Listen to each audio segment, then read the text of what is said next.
शेतकरी मित्रांनो नमस्कार. शेतकरी मित्रांनो, आज आपण उन्हाळू बाजार लागवड ही संपूर्ण माहिती आजच्या या व्हिडिओच्या माध्यमातून आपण जाणून घेणार आहोत.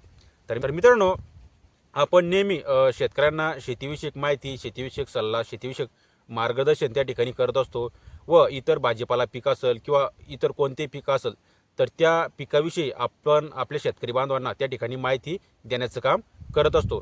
तर मित्रांनो, अशा शेतीविषयक माहिती जाणून घेण्यासाठी तुम्ही आपल्या चॅनलला त्या ठिकाणी सबस्क्राईब करा.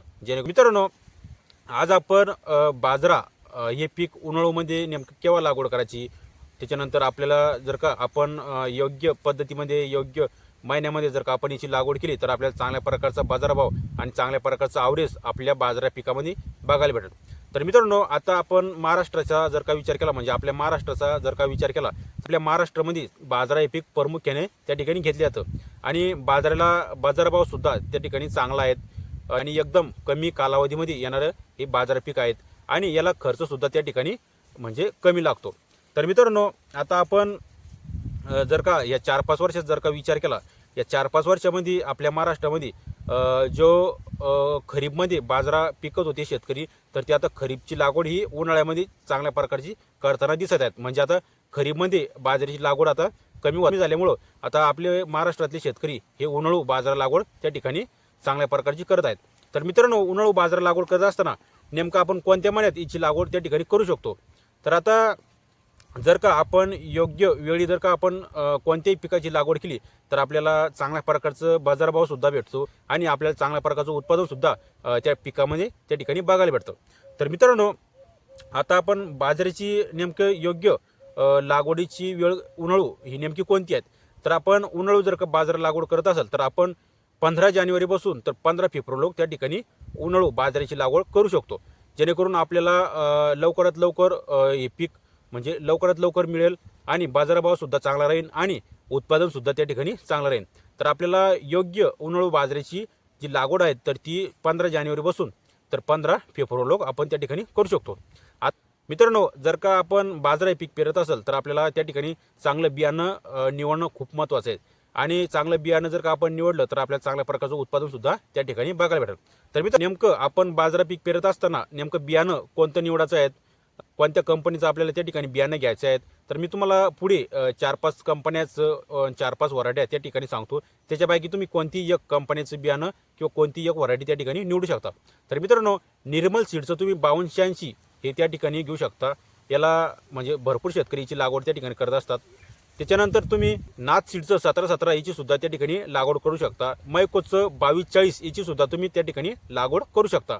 त्याच्यानंतर बूस्टर कंपनीचं पंढरी म्हणून 222 हे वाण येतं, याची सुद्धा तुम्ही त्या ठिकाणी लागवड करू शकता. त्याच्यानंतर हायटच सीडचं 4242 या बियाणाची सुद्धा तुम्ही बाजाराची लागवड करू शकता. एकंदरीत तुम्ही यापैकी कोणतेही एका बियाण्याची त्या ठिकाणी लागवड करायची आहे, कोणत्याही एका कंपनीचं त्या ठिकाणी तुम्हाला बियाणं निवडायचं आहे आणि बियाणं निवडताना तुम्हाला एका एकरामध्ये 1.5 किलो ते 2 किलो त्या ठिकाणी बियाणं निवडायचं आहे. तर मित्रांनो, 1.5 ते 2 किलो हे बियाणं निवडत असताना आता लागवड पद्धत जर का म्हणलं तर आपल्या भागामध्ये किंवा आपल्या महाराष्ट्रामध्ये बरेच काही शेतकरी पांबरीच्या सहाय्याने त्या ठिकाणी लागवड करत असतात, काही शेतकरी ट्रॅक्टरच्या सहाय्याने लागवड करत असतात, तर आता काही शेतकरी ठिबकच्या सहाय्याने सुद्धा आपल्याला लागवड करताना दिसत आहेत.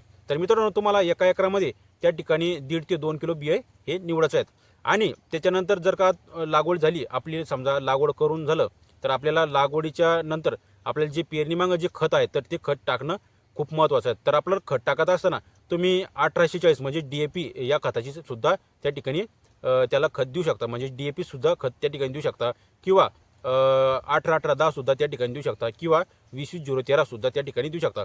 जर का तुम्हाला उन्हाळ्याची बाजरीची लागवड करत असाल तर तुम्ही नायट्रोजनयुक्त खतं त्या ठिकाणी चांगल्या प्रकारचं देऊ शकता, म्हणजे जेणेकरून आपल्या पिकामध्ये चांगल्या प्रकारचा फुटवा आणि चांगल्या प्रकारचं उठाव त्या ठिकाणी बघायला भेटेल. नायट्रोजन आणि फॉस्फरस म्हणजे या तिन्ही खतापैकी तुम्ही एक खत त्या ठिकाणी सिलेक्ट करायचं आहे.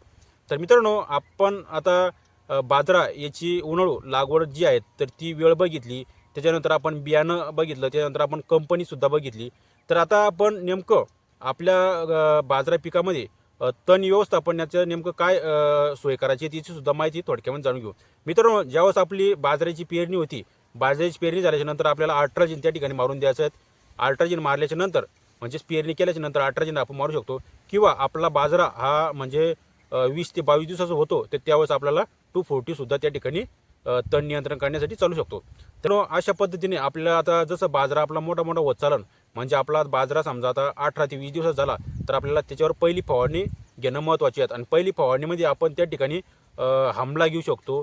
पहिल्या फवारणीमध्ये 18 ते 20 दिवसात झाल्याच्या नंतर त्याच्यात आपण सुमोटोमो केमिकल या कंपनीचं होशी घेऊ शकतो आणि आपण त्याच ठिकाणी साप पावडरसुद्धा घेऊ शकतो. आणि त्याच्यात जर काही एखादं विद्रावं खत घ्यायचं झालं तर आपण 1261 हे विद्रावं खतसुद्धा त्या ठिकाणी घेऊ शकतो. तर अशा पद्धतीने आपल्याला पहिली फवारणी त्या ठिकाणी करायची आहे. तर मित्रांनो, एकंदरीत आपण उन्हाळू बाजरा या पिकाची लागवड नेमकी केव्हा करायची याचं संपूर्ण माहिती थोडक्यामध्ये बघितली. व्हिडिओ कसा वाटला कमेंट बॉक्समध्ये नक्की सांगा आणि ही माहिती इतर शेतकऱ्यांसुद्धा त्या ठिकाणी शेअर करा. आणि तुमचे काही प्रश्न असेल ते तुम्ही खाली कमेंट बॉक्समध्ये मांडू शकता. तर मित्रांनो, धन्यवाद.